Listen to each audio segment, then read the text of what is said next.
Now, earlier today, Sajid Javid said the mindset of the government needs to change when trying to tackle violent crime such as knife crime. Well, one person trying to raise more awareness of the issue is the award-winning grime artist, Guvna B, who delivers anti-crime messages in his gospel lyrics. And I'm pleased to say that he joins us now in the studio. Great to have you here. What do you think of what Sajid Javid said today? I thought it was long overdue because I've always believed that the mentality of people committing crime and being involved in serious youth violence is something that is a disease. When you wake up and you think that, you know, I've been conditioned into a way of thinking that I want to take someone else's life or hurt another person, I think it needs to be approached as a disease. So what the Home Secretary is saying about a public health approach and to see what the community can do collectively to prevent opportunities for young people to be involved in crime, I think is a great tactic. What can communities do? I mean, you know, we talk about more funding, we talk about more leisure activities, things to divert young people who seem to have a lot of time on their hands into productive things. I mean, is that the answer, or is it more bobbies on the beat? Or is it something else? Well, my mum's from Ghana, and she used to say this, Ghanaian saying that it takes a village to raise a child.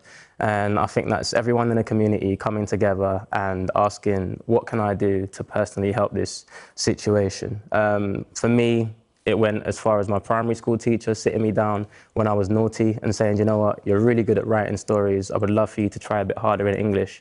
She made me believe in myself, and that made me change the trajectory of my life. So it's from the police to the parents in the communities to youth services, every single person asking what is in my hands and what can I do to help this situation. But, you know, we're not in a village in Ghana, and people don't necessarily feel that there is much of a community in some parts of London, at least. I mean, what... You know, are you suggesting that people, you know, is it as simple as getting to know your neighbours better?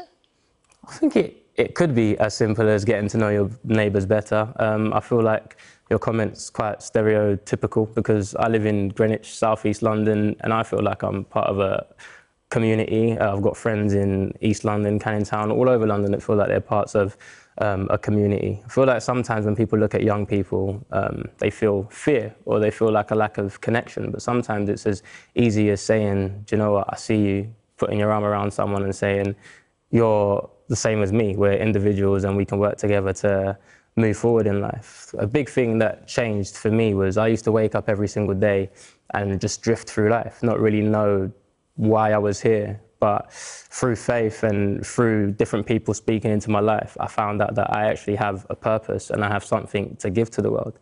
I feel like if we encourage young people and let them know they're not just here to make up the numbers or be a name on a register, but actually they can give something to the world, it gives them something to wake up for and a goal to achieve. And you talked about your music there. I mean, there has been a lot of aspersions cast towards certain types of music, including grime music, to say that this has partly fueled some of the problems with knife crime. What are you doing differently? How are you changing that message, just getting across? I'm just showing the other side of the coin. It frustrates me that the view of urban music, whether it's rap, hip-hop, grime, is that it just promotes violence, misogyny, drug abuse, antisocial behaviour.